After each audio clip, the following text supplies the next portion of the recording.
തൃപ്പാദം എന്ന പ്രതിദിന പരിപാടിയിലേക്ക് എല്ലാ മാന്യ ശ്രോതാക്കൾക്കും സ്വാഗതം.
ഇന്ന് നമ്മോട് വചനം സംസാരിക്കുന്നത് ബ്രദർ ലിജോയ്സ് ബാബു ട്രിച്ചൂർ.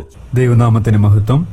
എഫേസ്യർക്ക് എഴുതിയ ലേഖനം 2-ാം അധ്യായത്തിന്റെ 1 മുതൽ 10 വരെയുള്ള വാക്യങ്ങളെ അടിസ്ഥാനമാക്കി ചില ആലോചനകൾ ഇന്ന് പ്രഭാതത്തിൽ പങ്കുവയ്ക്കുവാൻ ആഗ്രഹിക്കുകയാണ്. ഈ ഭാഗത്തെക്കുറിച്ചൊരു ഭക്തനായ ദൈവദാസൻ പറഞ്ഞിരിക്കുന്നത് ഇപ്രകാരമാണ്: കരുണയിൽ സമ്പന്നനായ ദൈവത്തിന്റെ മഹാകരുണയെക്കുറിച്ച് പ്രതിപാദിച്ചിരിക്കുന്ന വേദഭാഗമാണിത്. സ്നേഹവാനായ ദൈവത്തിന്റെ മഹാസ്നേഹത്തെക്കുറിച്ച് പ്രതിപാദിച്ചിരിക്കുന്ന വേദഭാഗമാണിത്. സർവകൃപാലുവായ ദൈവത്തിന്റെ കൃപാദാനത്തെക്കുറിച്ച് പ്രതിപാദിച്ചിരിക്കുന്ന വേദഭാഗമാണിത്.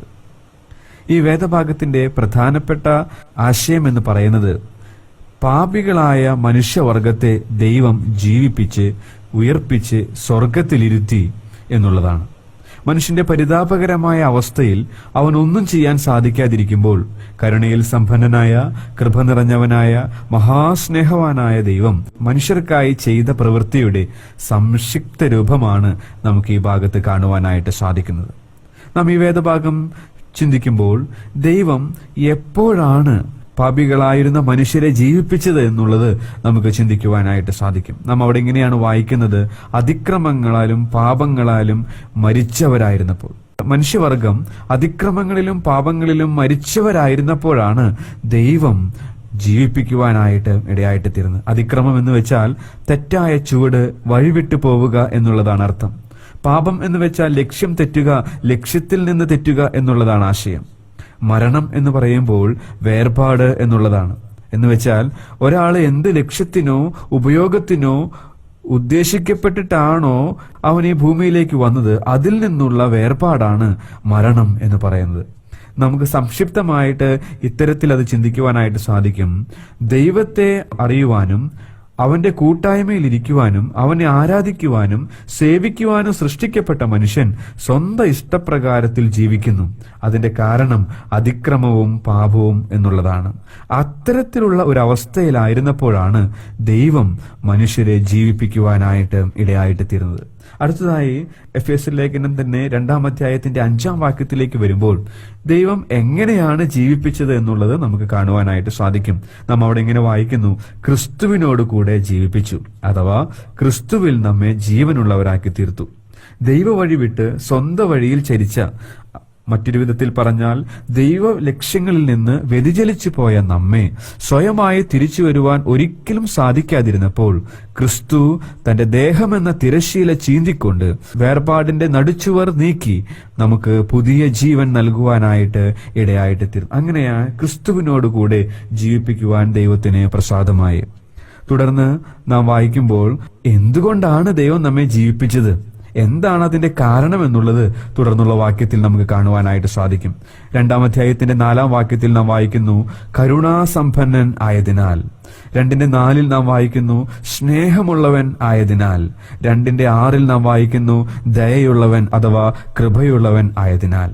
എന്തുകൊണ്ടാണ് ദൈവം നമ്മളെ ജീവിപ്പിച്ചത്? നാം ജീവിപ്പിച്ചതിന്റെ കാരണം എന്താണെന്ന് ചിന്തിച്ചാൽ ദൈവത്തിന്റെ കരുണ, ദൈവത്തിന്റെ സ്നേഹം, ദൈവത്തിന്റെ ദയ എന്നുള്ളത് ഒന്നു മാത്രമാണെന്നുള്ളത് നമുക്ക് അവിടെ നിന്ന് മനസ്സിലാക്കുവാനായിട്ട് സാധിക്കും. ഒടുവിലായിട്ട് അതിന്റെ 6-ാം വാക്യത്തിൽ ദൈവം എന്തിനാണ് നമ്മളെ ജീവിപ്പിച്ചത്, അതിന്റെ ഉദ്ദേശ്യം വളരെ വ്യക്തമായിട്ട് നമുക്ക് കാണാനായിട്ട് സാധിക്കും. നാം അവിടെ ഇപ്രകാരം വായിക്കുന്നു, തന്റെ കൃപയുടെ അത്യന്ത ധനത്തെ വരും കാലങ്ങളിൽ കാണിക്കേണ്ടതിന്.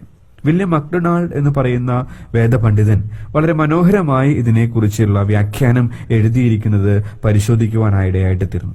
താൻ പറഞ്ഞിരിക്കുന്നത് ഇങ്ങനെയാണ്: പാഠശാല എന്ന് പറയുന്നത് സ്വർഗമാണ്, അധ്യാപകൻ ദൈവമാണ്, അവിടുത്തെ പഠന വിഷയം എന്ന് പറയുന്നത് കൃപയാണ്, അവിടുത്തെ വിദ്യാർത്ഥികൾ വിശുദ്ധന്മാരാണ്, അവിടുത്തെ പഠനകാലം എന്ന് പറയുന്നത് നിത്യയുഗങ്ങളാണ്. അതെ, നിത്യയുഗങ്ങൾ താൻ ജീവിപ്പിച്ച തന്റെ ദേഹമെന്ന തിരശ്ശീല ചീന്തിക്കൊണ്ട് തുറന്ന പുതുവഴിയിലൂടെ വന്ന ആ വിശുദ്ധന്മാരെ തന്റെ കൃപയുടെ അത്യന്ത ധനത്തെ കാണിച്ചുകൊണ്ട് ആ നിത്യയുഗം അവനോടുകൂടെ ആയിരിക്കുവാനാണ് അവൻ ജീവിപ്പിക്കുവാനായിട്ട് ഇടയായിട്ട് തീർന്നത്.